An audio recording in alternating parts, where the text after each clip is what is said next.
it's Jackie and welcome back to my channel for another Lily Rose Depp makeup transformation tutorial. It's been another year and no Met Gala again, so I wanted to bring this look back, and I love this dress that I DIY'd, and a lot of you have wanted to see the full tutorial because I did tease this like months ago over on Instagram, so here we are. And this video is filmed a little bit different today because I am sponsored by Glamirror from Gala.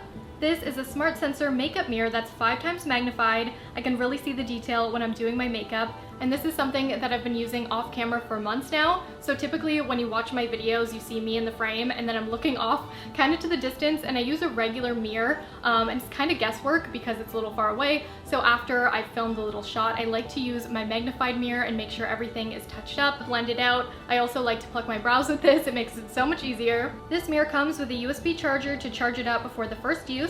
Tap it on, the mirror lights up, and it gives natural sunlit simulation for evenly diffused clear lighting. I also have this mirror just placed in front of me when I've been doing my intros, or like if I need to do a shot somewhere that I can't really control the lighting, and it just brightens everything up. So it's like a cordless ring light as well. It's amazing. And I've used light mirrors for years, but my last one broke in my move. So another reason that I love this one is it is detachable, so you can make it go into parts. And then I have this awesome carrying case for it, and the first 1,000 orders, if you check out the link in my bio, will also receive this. So I've gone over how I like to use this mirror when I'm filming, but it's amazing for every day, especially if you're someone who gets ready in your bathroom or your bedroom floor and you have overhead lights, because you'll get all those shadows. So this mirror will save you, and it'll be a lot easier to get a perfectly done makeup look. So I hope you guys enjoy this video. If you do, make sure you give it a thumbs up and subscribe for more pop culture looks.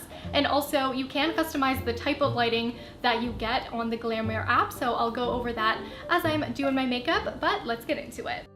So here's my setup. Again, you can control the intensity of the light by gliding your hand over the sensor, but you can also adjust the lighting settings in the app. And a little hack is when I'm filming certain looks, I choose different types of lighting, so I'll try to film an overcast or bright sunlight to match my recreation photo. So for this look, it looks like the photo was taken in natural sunlight, so that's the setting I have it on. But what's so cool is you can pick warm light, cool light. You can even take a photo of a light setting you like and the mirror will match it, so you can check your makeup in specific ambient lighting. Literally the coolest mirror I've ever tried. It's so HD, it's cordless, so I just moved it to my filming spot, and on one charge this can last up to 4 weeks, so it won't be turning off mid-makeup routine. I'm going to sculpt my face with the Too Faced Born This Way concealer. I did a video for Too Faced on their channel that I can't wait for you guys to see, all about utilizing these concealers. I really love how they set matte, and I don't usually love contouring with cream products. I find things get muddy and smudgy really fast, whereas powder I have more precision. But I don't have that issue with these Too Faced concealers to highlight and contour. And then with the shade Honey, I'm going to create those Lily Rose Depp inspired intense cheekbones. I'm applying in a straight line and then a curved line under the apple of my cheeks, then a tiny line down that I'll fade out, as well as defining the jawline, chin, and I added a bit to my forehead similar to the way I saw shadows in my recreation photo. But as always, you can contour however you like to for your face shape. Then for the Lily Rose Depp nose contour, I'm creating a similar divot to the bottom of my nose, and then defining from just under my brows in a slight diagonal to the center of the nose, and then fading out in the opposite diagonal line faded to my nostril. I know some of you guys really like to see the contouring steps. Applied some of my favorite Spotlight highlight from Charlotte Tilbury, and I recently did a Charlotte Tilbury makeup review for the entire brand, my favorite products, the ones I'd skip out on, so definitely check that out if you're interested. And my favorite drugstore powder is the Revlon PhotoReady, so I'm tapping over areas I want to set. Can't forget a Chanel blush. I'd say Chanel blushes are what I most frequently use from Chanel, and because this is a Lily Rose Depp look and she is the face of Chanel, I thought it would be perfect. And I'm focusing on the outer portion of the cheek going upwards, and it really makes the cheeks pop. For brows, I'm going to brush mine up and then create hair-like strokes. I'm using the shade 3.5 with Benefit Precisely My Brow. With a magnified mirror, I went with a lighter hand. I could really see how the product was applying to my skin, so I went with less pressure and created hair-like strokes.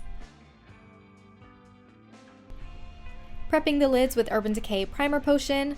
And the first time I recreated this look on Instagram, I used a mix of 2 palettes, the Too Faced Natural Love palette, which I use in like 90% of my tutorials, then I used the ColourPop That's Taupe palette.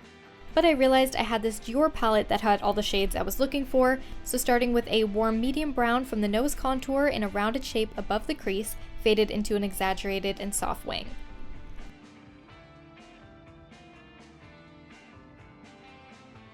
Also blend that same matte brown shade under the lash line. This is why I love to do face makeup first, because you can blend over your base. Picking up the deeper shade, I'm going to start working this in an exaggerated crease shape and then into my natural crease and into the wing.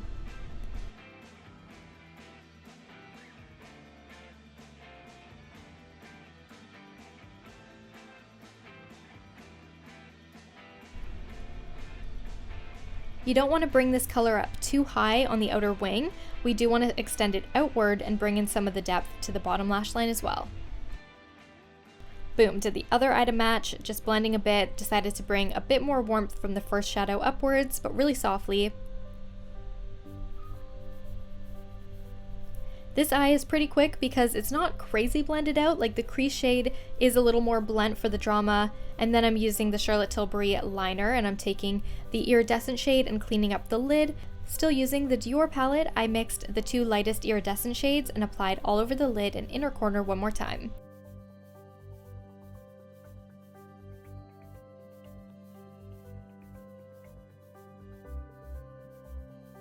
Popped in some brown contacts for those sultry Lily Rose Depp inspired eyes, and we're going to line with pencil liner in the inner corner all the way through the waterline and then smudged outwards and slightly downwards.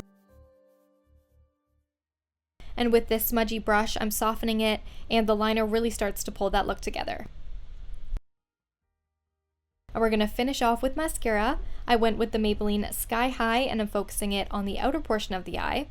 You could totally go for falsies if you want to make it more dramatic, but I do like keeping it a bit softer, and we're going to do some touch-ups and we're pretty much done. In some photos, the makeup looks even deeper on the outer corners, and then with flash it looks much warmer, so I went with a happy medium between some of my inspiration photos, and I'll zoom you guys in for some lip liner. In my initial recreation, I used Iconic Nude, but the second time around, I decided to go with the shade Love Trap, thought it was a bit more accurate. And I love the way Lily Rose Depp does her lip shape. It's so cute and unique and is really only overdrawn in the Cupid's bow area to be higher and rounder, and then from there it fades into the natural lip line. So when the light hits, it doesn't look unnatural, but a slight illusion of a higher lip. I love the Charlotte Tilbury lip liners so much, love how matte they are, and I'm not going to use a lipstick. I just faded out the liner and added a bit of a matte peach shade to the center of my lip because my lip shade was already pretty close to the inspiration photo. And there is the simple Lily Rose Depp makeup look. Let me know if you minded seeing the mirror. I do have to get pretty close to it because it is magnified, but it was easier for me to see what I was doing than my normal setup. As for recreating this iconic vintage Chanel dress, I got creative. I'm wearing a bodysuit and then I took chains from purses and literally draped these over myself, tucked them into my bra and the back of the shirt. I took brooches from Amazon, dismembered them with pliers, and then I used a hot glue gun to make a different texture on top, and I painted over with nail polish because that's all I had. It ended up looking pretty similar, and the middle piece was an old brooch again that I had cut in half and part of a necklace that I had from the Love Witch tutorial, and I just changed the colors with nail polish and added a pearl. It was so fun. And then to finish off this entire look for hair, I'm using this new limited edition T3 curling iron, such a gorgeous shade. And I'm gonna curl towards my face, starting about where my jawline is, and let this fall into a soft wave. And I'm giving it a light brush through, and that's how I finished off the look.